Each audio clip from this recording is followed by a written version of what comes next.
నెల నెల సాఫీగా జరిగిపోవాల్సిన ఋతుచక్రం కొంతమందికి చాలా ఇబ్బందుల్నే తెచ్చిపెడుతూ ఉంటుంది. నెలసరిలో రక్తం ఎక్కువగా పోవడం అలాంటి సమస్య. అధిక ఋతుస్రావంతో బాధపడుతున్నప్పుడు ఒంట్లోంచి రక్తమంతా బయటకు పోతుందా అన్నంత కంగారుగా ఉంటుంది. కారణాలు ఏవైనా నెలసరిలో రక్తం ఎక్కువగా పోవడం అనేది అంతిమంగా రక్తహీనతకు దారితీస్తుంది. రక్తహీనత మూలంగా మరిన్ని సమస్యలు వచ్చిపడుతూ ఉంటాయి. ఈ నేపథ్యంలో అధిక ఋతుస్రావంతో బాధపడుతున్నప్పుడు ఆయుర్వేద చికిత్సలు, పరిష్కారాల సాయంతో ఎలా ఉపశమనం పొందవచ్చో ఇప్పుడు తెలుసుకుందాం. నెల నెలా సహజంగా జరిగిపోవాల్సిన ఋతుచక్రం కొంతమందికి చాలా చిక్కుల్ని తెచ్చిపెడుతుంటుంది. నెలసరిలో ఎక్కువ మొత్తంలో రక్తం పోవడం కూడా అలాంటిదే. ఈ పరిస్థితి ఎప్పుడో ఓసారి ఎదురైతే సమస్య లేదు. తరచూ బాధపడుతుంటే మాత్రం నిర్లక్ష్యం చేయకూడదు. సాధారణంగా నెలసరి రోజుల్లో 20 నుంచి 60 ml దాకా రక్తస్రావం కావాలి. కానీ కొందరిలో అంతకన్నా ఎక్కువగా కనిపిస్తుంది. ఈ పరిస్థితిని హెవీ పీరియడ్స్ అనొచ్చు. దాన్ని తెలుసుకోవడం కష్టమైనా కొన్ని సంకేతాలను బట్టి ఎక్కువగా అవుతుందని గుర్తించవచ్చు. విపరీతంగా రక్తస్రావం కావడం, తరచూ నాప్కిన్లు మార్చుకోవాల్సి రావడం, ఒకేసారి 2 నాప్కిన్లను వాడటం, రక్తం ముద్దలు ముద్దలుగా పడడం, ఇలాంటివన్నీ అధిక రక్తస్రావం సమస్యను సూచిస్తాయి. చాలామందికి ఋతుస్రావ సమస్యలు అనేవి వస్తూ ఉంటాయి. కాకపోతే ఏమవుతుందంటే కొంతమందికి ఏమవుతుందంటే నెలసరి అనేది ఎక్కువ రోజులు అవుతూ ఉంటుంది. లేదా అంటే వచ్చిన 5-6 రోజులు కూడా చాలా ఎక్కువగా అవుతూ ఉంటుంది. అందులో వాళ్ళకి క్లాట్స్ పడడం ఒకటి జరుగుతూ ఉంటుంది. చాలామంది కూడా వాళ్ళ వచ్చిన సమస్యని వాళ్ళు గ్రహించరు. ఇలాంటి సమయంలో ఏమవుతుందంటే రక్తాల్పత అనేది కూడా ఏర్పడుతూ ఉంటుంది. అయితే అధిక ఋతుస్రావం ఎందుకు వచ్చింది అనేది మనం తప్పనిసరి చూడాలి. ఎందుకంటే అది కారణాలు చాలా రకాలు ఉంటాయి.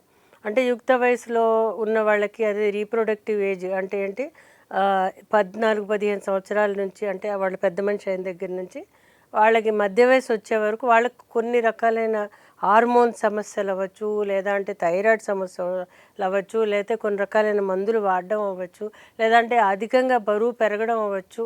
అలాగే వాళ్ళకి థైరాయిడ్తో పాటు ఒబేసిటీ సమస్యలు లాంటివి ఉన్నప్పుడు కూడా ఈ ఋతుస్రావ సమస్యలు అనేవి ఏర్పడడానికి అవకాశం ఉంటుంది. ఏదిలా ఉన్నా కానీ కారణాలు చాలా ముఖ్యం కాబట్టి తప్పనిసరి రక్త పరీక్షలు చేసుకోవాలి. రెండోది అంటే పెళ్ళైన వాళ్ళకైతే ట్రాన్స్వెజనల్ స్కాను, పెళ్ళి కాని వాళ్ళకైతే లోవర్ అబ్డామినల్లో పెల్విక్ స్కాన్ లాంటివి తీసుకుంటే సరిపోతుంది. ఎందుకంటే ఎప్పుడైతే వీళ్ళకి ఈ స్కాన్ తీశారో ఆ స్కాన్లో ఏదైనా పాలిసిస్టిక్ ఓవేరియన్స్ కానీ, సిండ్రోమ్ కానీ, పీసీఓడి, పీసీఓఎస్ ఏదైతే ఉందో అది ఉంటే కనుక దానివల్ల కూడా ఒక్కొక్కసారి అధిక ఋతుస్రావం అని జరుగుతుంటుంది. ఎప్పుడైతే ఈ రక్తస్రావం అధికం అవుతూ వచ్చిందో అప్పుడు వాళ్ళకి కొన్ని నెలల పాటు అవుతూ వచ్చిందో రక్తాల్పత అనేది ఏర్పడుతుంది. అప్పుడు కూడా రక్త పరీక్ష తప్పనిసరి చేసుకోవాలి. చేసుకుంటే అప్పుడు హీమోగ్లోబిన్ లెవెల్స్ కనుక బిలో 8 అలా ఉంటే కనుక తప్పనిసరి డాక్టర్ని కన్సల్ట్ చేయాలి. దానికి సరిపడా మందులు తీసుకోవాలి. లేని పక్షంలో ఏమవుతుందంటే అది సడన్గా డ్రాప్ అయ్యి వాళ్ళకి ఒక్కొక్కసారి bleeding time, clotting time, platelets అవన్నీ కూడా తగ్గిపోవడం అనేది జరుగుతుంది. అప్పుడు కూడా వాళ్ళకి రక్తం ఎక్కించే పరిస్థితి ఏర్పడుతుంటుంది. ఇది చాలా ప్రాణాంతకం కూడా ఒక్కొక్కసారి అవుతుంది. కాబట్టి ఆహారంలో వీళ్ళు అధికంగా మినరల్స్ అధికంగా ఉండేది, అంటే ఖనిజాలు అధికంగా ఉండేవి, ఇనుము ఖనిజం అధికంగా ఉండేవంటే మనకి గోంగూర లాంటివి, అలాగే ఆకుకూరలు లాంటివి అధికంగా తీసుకోవాలి.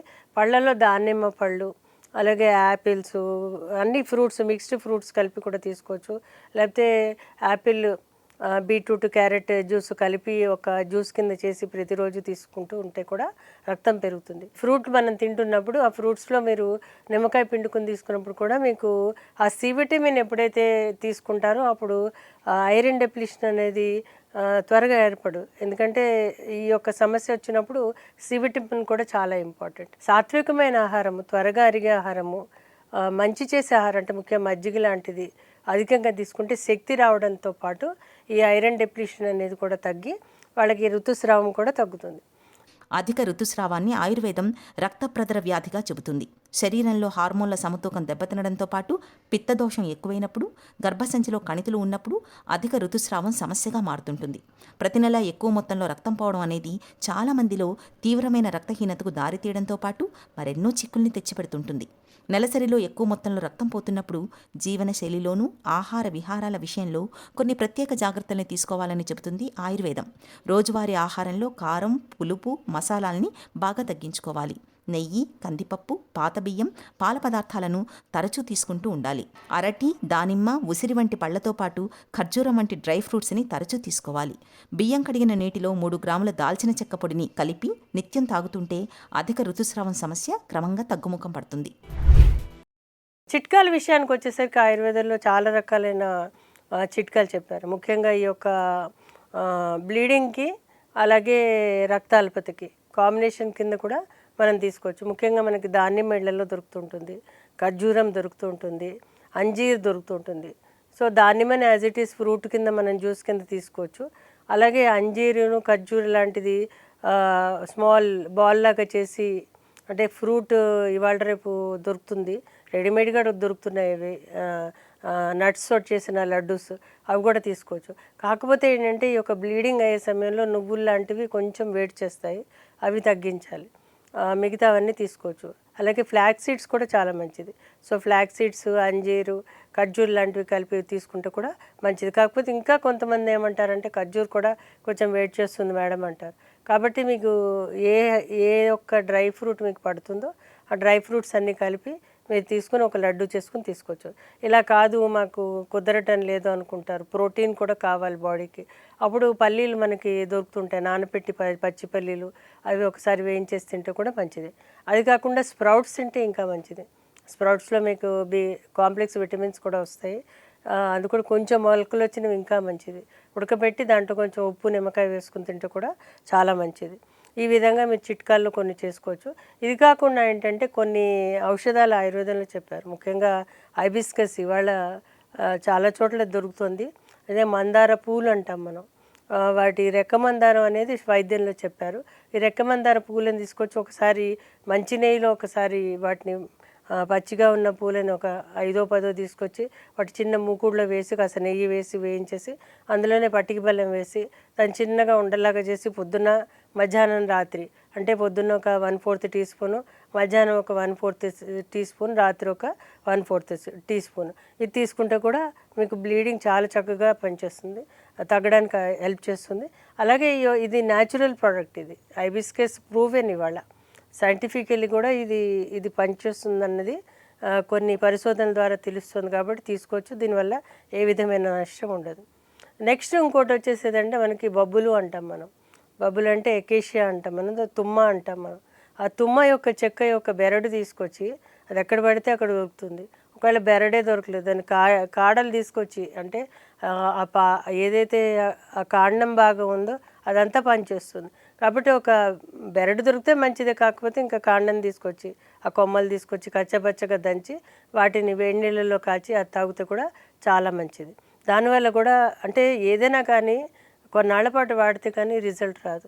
ఇవాళ వాడాను రేపు తగ్గలేదు అని అంటే కుదరదు. ఎందుకంటే ఇది ఒక సమస్య, ఇది కొంతమందికి నెలల తరబడి ఉంటుంది, ఒక్కొక్కసారి సడన్గా వస్తే కనుక చిట్కాల ద్వారా తగ్గుతుంది. కాబట్టి వీళ్ళు సుమారు 2-3 నెలల పాటు ఈ యొక్క హోమ్ రెమెడీస్ పాటిస్తే కొంతవరకు ఉపయోగం ఉంటుంది. ఇది కాకుండా లొద్దుగా అనేది దొరుకుతుంది, దాన్ని కూడా వాడుకోవచ్చు మనం. అర్జున కూడా పనిచేస్తుంది, ఈ యొక్క బ్లీడింగ్ ఏదైతే అవుతుందో దానికి సహాయపడుతూ ఉంటుంది. సో ఇవన్నీ మీరు ఇళ్లలో చేసుకోవచ్చు. అవి చాలా ఈజీగా బయట మనకి షాప్స్లో కానీ ఆన్లైన్లో కానీ దొరుకుతాయి. అవి తెచ్చుకొని మీరు కషాయంగా కాచుకుని రోజు ఇవాళ రేపు బోల్డన్ని టీస్ స్టార్ట్ చేస్తున్నారు, హెర్బల్ టీస్. అలాగే దీన్ని కూడా ఒక టీ కింద చేసుకుని నిమ్మకాయ పిండుకుని తీసుకుంటే కనుక చాలా బాగా పనిచేస్తుంది. చికిత్సా విషయానికి వచ్చేసరికి ఆయుర్వేదంలో ఈ యొక్క రక్తాల్పతకి అలాగే ఈ యొక్క బ్లీడింగ్ సమస్యకి, అంటే అధిక ఋతుస్రావానికి, ఈ రెండింటికి కూడా ట్రీట్మెంట్ కంపల్సరీగా తీసుకోవాలి. ఎందుకంటే ఒక్కొక్కసారి చిట్కాలతో తగ్గలేదు, 2-3 నెలల పాటు ఇలాగే ఉంది, ఎనీ అబ్నార్మాలిటీస్ ఏం లేవు, అన్నీ నార్మల్గా ఉన్నాయి, టెస్టులన్నీ నార్మల్గా ఉన్నాయి, అప్పుడు చాలా బాగా పనిచేస్తాయి ఆయుర్వేదిక్ మందులు. అందులో ముఖ్యంగా లోద్రాసవం అని, అలాగే శతావరి ఘృతం అని, శతావరి కషాయం అని, శతావరి చూర్ణం అని, అలాగే అశోక అరిష్ట అని, అశోకాది వటి అని రకరకాల ఫామ్స్లో ఉన్నాయి. అంటే ఆ కండిషన్ బట్టి, ఆ పేషెంట్ యొక్క అవస్థను బట్టి, ఏజ్ని బట్టి, వాళ్ళ యొక్క పరిస్థితిని బట్టి ట్రీట్మెంట్ చేస్తే కనుక త్వరగా తగ్గుతుంది. ఇంకా రక్తాల్పతి విషయానికి వచ్చేసరికి ఆయుర్వేదంలో మండూరం అని చాలా మంచి ఔషధం ఉంది. అంటే ఇది ఐరన్ డెఫిషియన్సీ, అనీమియాతో పాటు ఒక్కొక్కసారి ఫెరిటిన్ అనే పదార్థం తగ్గుతుంది రక్తంలో, అప్పుడు కూడా ఈ మందు చాలా బాగా పనిచేస్తుంది. అది ఇది ఇస్తే కూడా చాలా అంటే లోహ మండూరాలు అనేవి ఆయుర్వేదంలో చాలా అద్భుతంగా పనిచేస్తాయి. చాలామందికి అది కొంతమందికి ఇంగ్లీష్లో కొన్ని ఐరన్ మాత్రలు ఇచ్చినప్పుడు మోషన్ ఫ్రీ అవ్వదు, వాళ్ళు టక్కున ఆపేస్తారు మందులు. అలాంటి వాళ్ళు ఈ మందులు వాడుకుంటే కనుక వాళ్ళకి అసలు మలంలో అసలు బ్లాక్ కలర్ టారీ స్టూల్సే రావు అసలు. అంటే చాలా మటుకు కేసెస్లో నార్మల్ కలర్ కిందనే వస్తుంది. ఎందుకంటే భస్మ రూపంలో ఉంటాయి కాబట్టి పెద్దగా సిస్టమ్ని ఎఫెక్ట్ చేయవు. అవి కూడా మంచి ఉన్నప్పుడు అంటే ఏంటి శతపుటం అనేవి ఉంటాయి. అంటే 1000 పుటాలు, సహస్రపుటం, 1000 పుటాలు, శతపుటం, 100 పుటాలు, ఇలా పుటాలని బట్టి వాటి యొక్క అబ్జార్ప్షన్ ఉంటుంది. సో అందుకే ఫెరిటిన్కి ఈక్వల్గా కూడా ఒక్కొక్కసారి ఈ లోహ మండూరాలు అనేవి పనిచేస్తాయి. సుమారు 3 నుంచి 6 నెలలు తీసుకుంటే చాలా బాగా పనిచేస్తుంది. నెలసరిలో అధిక ఋతుస్రావానికి ప్రత్యేక కారణం అంటూ ఏదీ లేకపోతే రక్తస్రావాన్ని తగ్గించేందుకు మాత్రల్ని మొదటి చికిత్సగా సూచిస్తారు. అదే ఫైబ్రాయిడ్లు, ఎండోమెట్రియోసిస్ లాంటి సమస్యలు ఉన్నట్లయితే వాటిని బట్టి చికిత్స ఉంటుంది. గర్భం రాకుండా వాడే మాత్రలు కూడా అధిక ఋతుస్రావ సమస్యకు బాగా పనిచేస్తాయి. అధిక ఋతుస్రావంతో బాధపడే మహిళలకు ఆయుర్వేదం కొన్ని ప్రత్యేకమైన ఔషధాలను చెబుతుంది. అశోకారిష్ట, లోధ్రాసవం, ప్రవాళ భస్మం, ముక్తాపిష్టి వంటి ఔషధాలను ఆయుర్వేద వైద్యుల సలహాతో వాడుకుంటే మంచి ఫలితం కనిపిస్తుంది. అధిక ఋతుస్రావంతో బాధపడే మహిళలు ఎక్కువగా ఎండలో తిరగకూడదు. శారీరక శ్రమను సాధ్యమైనంత వరకు తగ్గించుకోవాలి.